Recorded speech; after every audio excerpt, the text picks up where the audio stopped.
노무라가 삼성전자 29만 원을 외쳤습니다. 전 세계 모든 경제 채널이 이 숫자를 보도했습니다. 그런데 아무도 말하지 않는 게 하나 있습니다. 같은 보고서, 같은 페이지에 적혀 있는 경고 문장입니다. 이 한 줄을 모르면 29만 원이라는 숫자에 속습니다. 오늘 그 한 줄을 공개하겠습니다. 그리고 이 경고가 현실이 되는 날짜가 이미 정해져 있습니다. 2월 26일입니다. 끝까지 보신 분만 2월 26일에 데뷔할 수 있습니다. 먼저 지금 무슨 일이 벌어지고 있는지부터 빠르게 정리하겠습니다. 설 연휴 직전 2월 13일 코스피가 5583포인트를 찍었습니다. 코스피란 한국 주식시장 전체의 성적표 같은 건데 5583이면 대한민국 증시 역사상 한 번도 가본 적 없는 영역입니다. 역대 최고입니다. 이걸 끌어올린 주인공이 삼성전자입니다. 같은 날 삼성전자는 18만 1,200원으로 장을 마감했습니다. 역대 최고가입니다. 한 달 전에 15만 원대였던 주가가 11거래일 만에 20% 넘게 뛰었습니다. 시가총액도 대한민국 기업 사상 처음으로 1,000조 원을 돌파했습니다. 시가총액이란 그 회사의 주식을 전부 사려면 필요한 금액인데 1,000조 원이면 우리나라 1년 예산의 거의 2배입니다. 지금은 1,072조 원을 넘겼습니다. SK하이닉스도 외국인이 하루에 3조 원씩 쓸어 담으면서 시가총액이 SK그룹 전체를 넘어섰습니다. 자회사 하나가 그룹 전체보다 비싸진 겁니다. 이게 설 연휴 전 단 2주 만에 벌어진 일입니다. 그런데 이상하지 않습니까?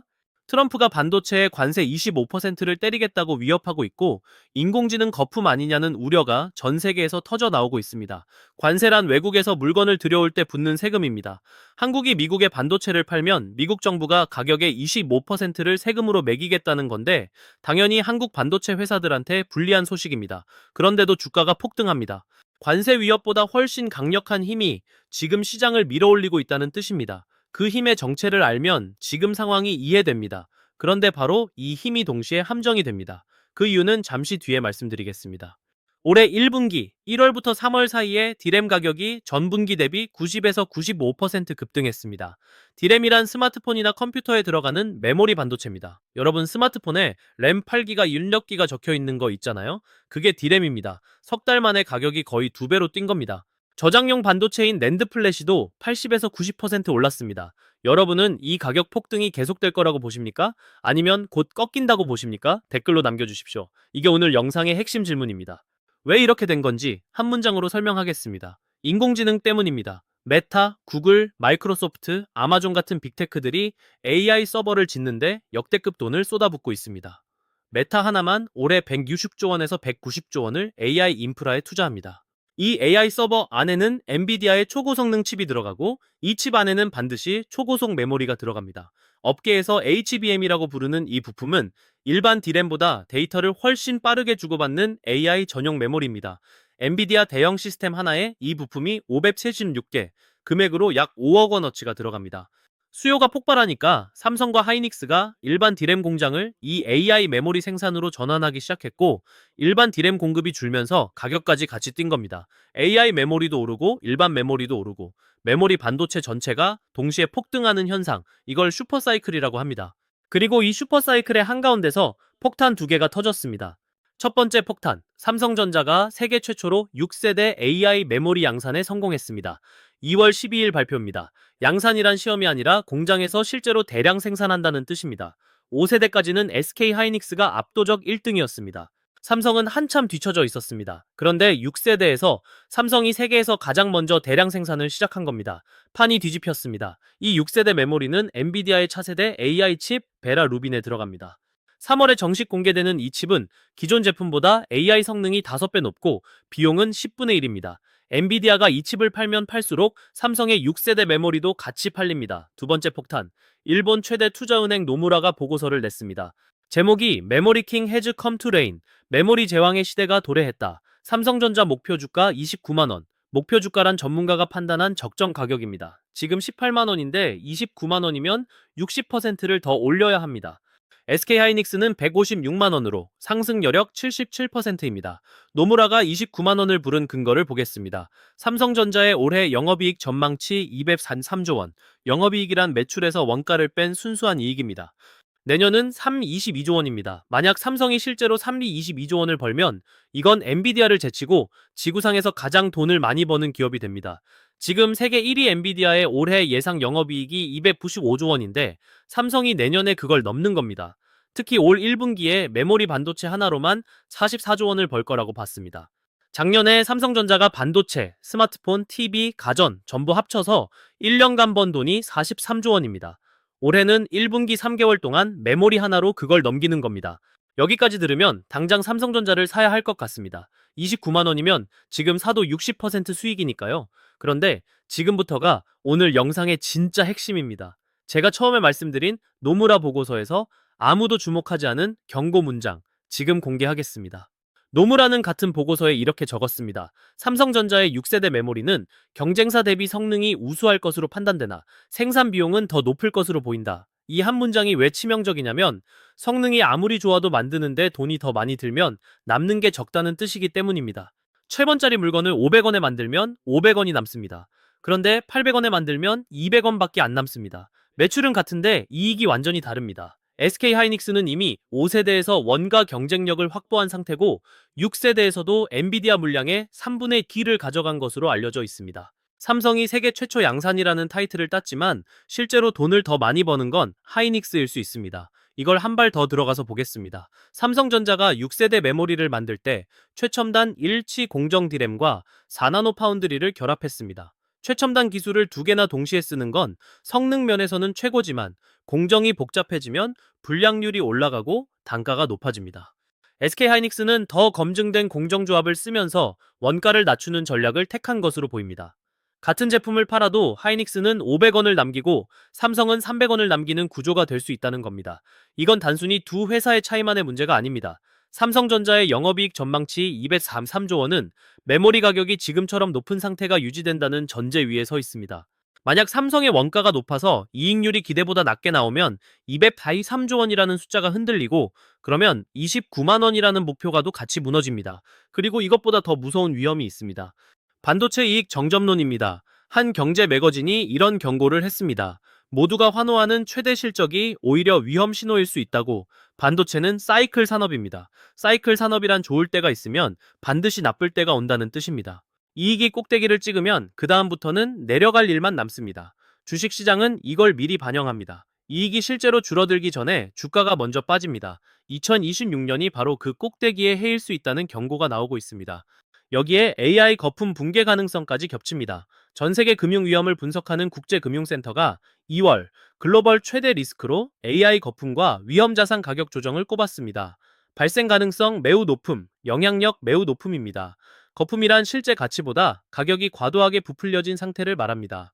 빅테크들이 AI에 수백조 원을 투자하고 있는데 이게 실제로 돈을 벌어다 주는 수익으로 이어지지 않으면 투자를 줄이겠죠? 빅테크가 AI 투자를 줄이면 AI 서버 주문이 줄고 주문이 줄면 AI 메모리 수요가 줄고 수요가 줄면 삼성과 하이닉스 실적이 꺾입니다.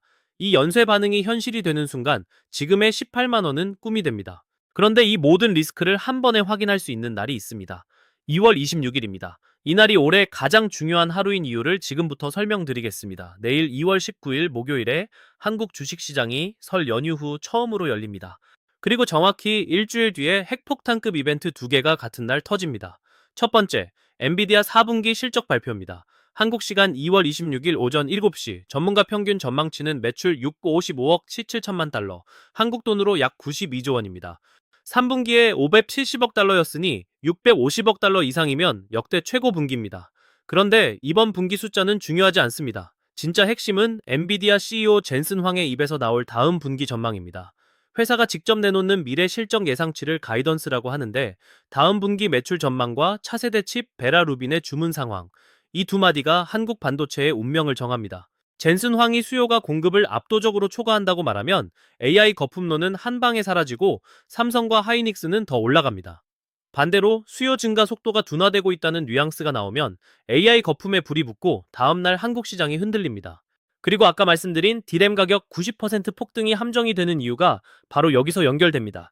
가격이 너무 빠르게 오르면 사는 쪽에서 주문을 줄입니다. 서버 업체들이 물량을 몰아서 주문했는데 가격이 두 배로 뛰니까 다음 분기에는 주문을 미루거나 줄이게 됩니다.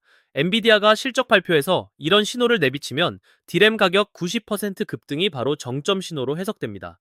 지금의 폭등이 역설적으로 하락의 전조가 되는 겁니다. 두 번째, 같은 날 한국은행 금융통화위원회 회의가 열립니다. 기준금리를 결정하는 자리입니다. 기준금리란 은행들이 돈을 빌리고 빌려줄 때 기준이 되는 이자율인데 이게 내려가면 시장에 돈이 풀리면서 주식에 좋습니다. 현재 2.5%고 동결이 예상됩니다. 하지만 금리보다 중요한 게 있습니다. 한국은행이 경제 성장률 전망을 바꾸느냐입니다. 반도체 호황을 반영해 올리면 호재, 관세 리스크를 강조하면서 내리면 악재입니다. 2월 26일 하루에 엔비디아 실적과 한국은행 금리 결정이 동시에 터지는 겁니다. 시나리오를 세 가지로 나눠봤습니다. 1번 시나리오, 가장 좋은 경우입니다. 엔비디아 매출 680억 달러 이상에 다음 분기 전망 700억 달러를 제시하고 한국은행이 성장률을 올립니다. 이 경우 삼성전자는 20만 원대를 시도하고 코스피는 5,700에서 5,800까지 갑니다. 노무라의 29만 원이 현실 궤도에 올라탑니다.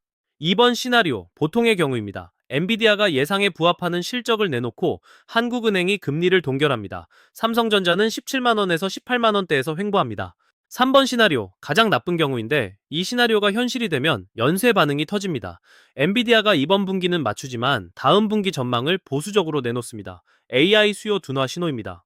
여기에 트럼프가 메모리까지 관세를 확대하는 2단계 조치를 발표합니다. 지금까지 관세 25%는 AI 칩 같은 첨단 반도체에만 적용되어 있고 한국이 주로 수출하는 메모리는 빠져 있습니다. 하지만 더 광범위한 반도체 관세를 검토 중이라는 보도가 이미 나왔습니다. 실제로 관세 시행 이후 한국의 대미 수입 점유율은 7위에서 9위로 떨어졌습니다. 메모리까지 관세가 확대되면 삼성과 하이닉스가 미국에 파는 모든 메모리에 25% 세금이 붙습니다. 이 경우 삼성전자는 15만 원대까지 밀릴 수 있고 코스피 5천 이탈도 가능합니다. 여기에 시나리오와 별개로 반드시 경계해야 할 게 하나 더 있습니다. 코스피가 올해 들어 30% 넘게 올랐습니다. 석 달도 안 되는 기간에 30%입니다. 이 정도 급등 이후에는 이익을 확정하려는 매도 물량이 반드시 나옵니다. 이걸 차익 실현이라고 합니다. 주가가 올라서 수익이 난 상태에서 파는 겁니다. 내일 장 시작과 동시에 이 물량이 쏟아질 수 있습니다. 단기적으로 주가가 크게 출렁일 수 있다는 뜻입니다. 제가 지금까지 말씀드린 모든 것을 정리하겠습니다. 디램 가격 90% 폭등, 삼성전자 6세대 AI 메모리 세계 최초 양산, 노무라 목표가 29만원, 시가총액 총 72조 원, 전부 사실입니다. 숫자가 뒷받침하는 팩트입니다.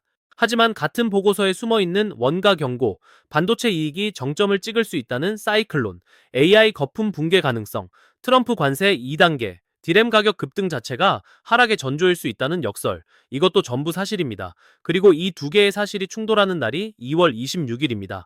내일 장이 열리면 삼성전자 시초가를 확인하십시오. 시초가란 그날 처음 거래되는 가격입니다.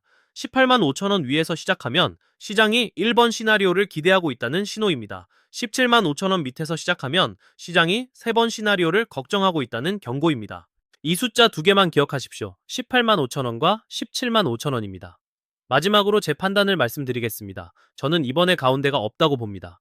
엔비디아 실적에서 방향이 분명하게 나올 겁니다. 젠슨 황이 수요가 넘친다고 하면 삼성전자는 20만 원을 향해 가고 둔화 신호를 주면 15만 원대까지 열립니다.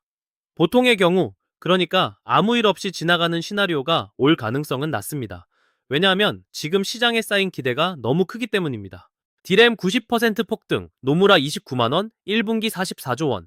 이 기대를 충족시키려면 엔비디아가 단순히 예상에 부합하는 걸로는 부족합니다. 기대를 넘어서야 유지됩니다. 넘어서지 못하면 실망으로 바뀝니다. 기대가 클수록 실망도 크다는 건 투자의 기본입니다. 그래서 저는 1번 아니면 3번, 둘 중 하나라고 봅니다. 가운데서 멈추는 일은 잘 없습니다. 여러분은 어떻게 보십니까? 1번입니까? 3번입니까? 댓글로 남겨주십시오. 그리고 2월 26일 엔비디아 실적 발표가 끝나는 즉시 이 채널에서 긴급 분석 영상을 올리겠습니다. 실적 숫자, 젠슨 황의 전망, 한국은행 결과, 다음날 한국 시장 반응 예측까지 가장 빠르게 정리해서 전달드리겠습니다. 알림 설정을 켜두시면 가장 먼저 보실 수 있습니다. 내일 아침 삼성전자 시초가 18만 5천 원과 17만 5천 원, 이 두 숫자를 기억하고 계십시오. 테크경제학이었습니다.